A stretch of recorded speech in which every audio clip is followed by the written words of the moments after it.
Okay, guys, here we go. On 3, 2, 1, go!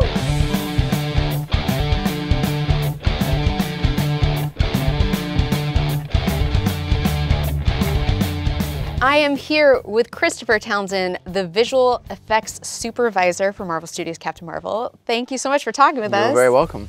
We are here in the Frank G. Wells building on the Disney lot, and this is where the magic happens, right? This is where some of the magic happens. The edit suites are up there, the directors are up there. Sort of every day we're all getting together and talking about the film and how to make it better. So there are so many fun things to tackle in this film in particular because you have other worlds, you have aliens, you have superpowers. I want to talk a little bit about Captain Marvel's powers. We see in the very first trailer her binary powers come to life. It's really, really exciting to see, yeah. But there's so much to that. So if we sort of look at the first shot, where do you even begin to come up with a concept for what that power is? It's so interesting. Every time I start one of these movies, I think I have no idea how we're going to do this.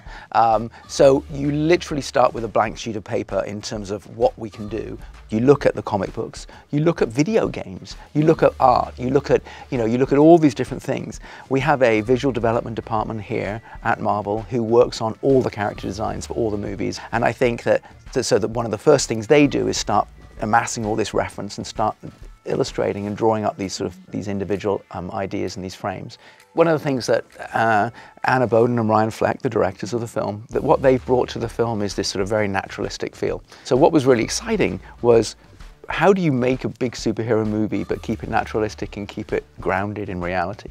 We were fortunate enough to have the ability to shoot Brie Larson, who is Captain Marvel, when she was shooting on a test for another film. We photographed her in what we thought were some good poses and shooting some photon blasts and taking into a binary power and all this kind of stuff. And we started working on the effects. We brought that footage into the computer, and we took scans of Brie so that we knew all her dimensions and photographs of her, and we could actually build a physical CG model or a CG model of her that then matched her real model, her real body.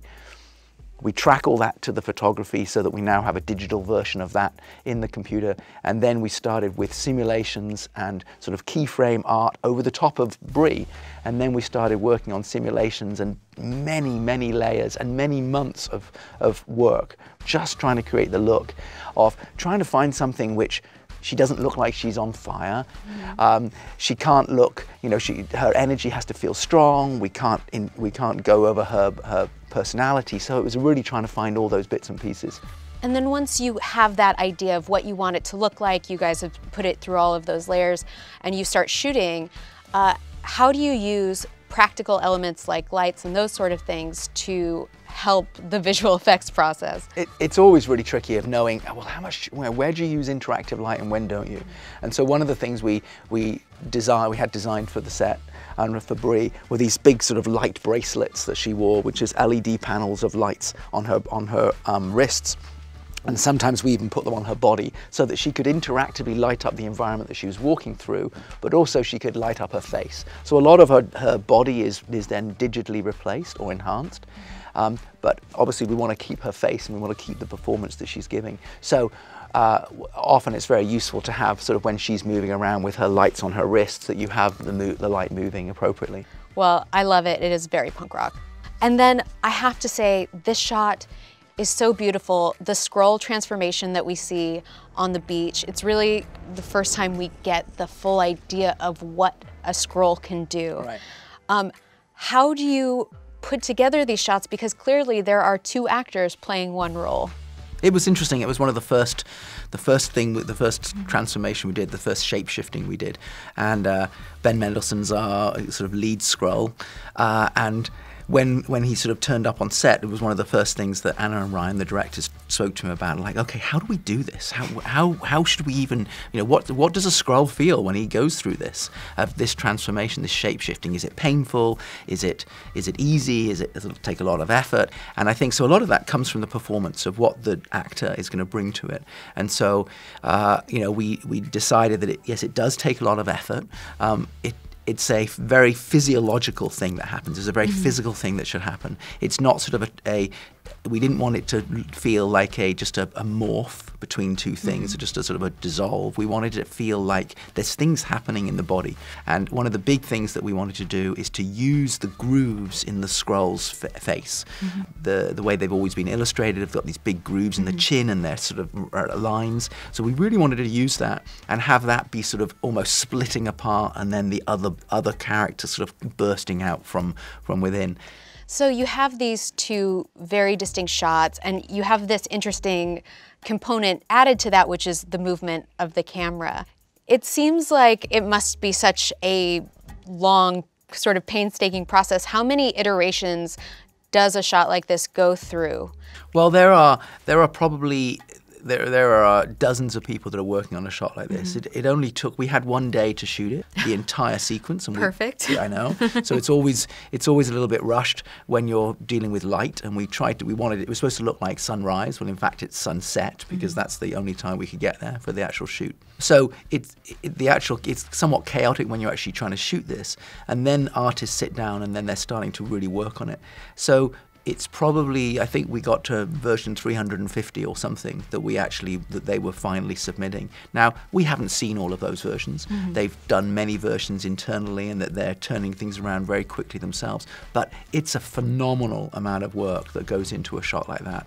And the painstaking work that goes into individual, the hairs, the way her hair grows, halfway through the process, I said, wouldn't it be kind of fun if her hair just starts in a bun and then just falls down rather than just growing out of her head? So you're making it up as you go, when you're thinking about it, and it's never sort of, you don't go in with a plan of exactly how it's going to go. You're reacting to what you see. So it's a fascinating process. I have a feeling this next character got you into a real hairy situation, because it's Goose the Cat.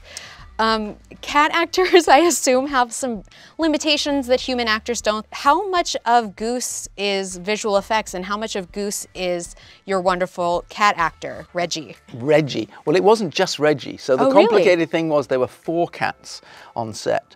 And Reggie was our hero cat, but there was another cat that was good for being held, and there was another cat that was good for sitting. And so some of the shots are, when the cat is floating. Obviously, it's not real, and because a real cat can't do that. But there are other shots where the cat is on somebody's lap and just sitting there and doing cat things. And a lot of that isn't the real cat either. A lot of that is the computer-generated cat. I think there were about 100 or so shots in the movie of the cat, and I think 70 of them are CG. Wow. So about 2/3 of the shots are virtual. I've seen this side-by-side shot of the VFX cat and the real-life cat. I personally cannot tell them apart. How do you tell them apart? One of them has got a collar on. So that's the big tell? That's the big tell. One of them has the collar and one of them doesn't. But, yeah. What if you take off the collar? Then it gets tricky. And that's the whole point, right? That's what we're trying to do. And and that was really a proof of concept, just to see, because obviously the challenging thing in this film is being able to match the shots so that you can go from the real cat to the CG cat, back to a live cat, and it's really, our job is to never take the audience out of the moment. So we have to nail that, and that was incredibly challenging to get that. I love it through that lens so much. And you guys go see Marvel Studios' Captain Marvel in theaters now.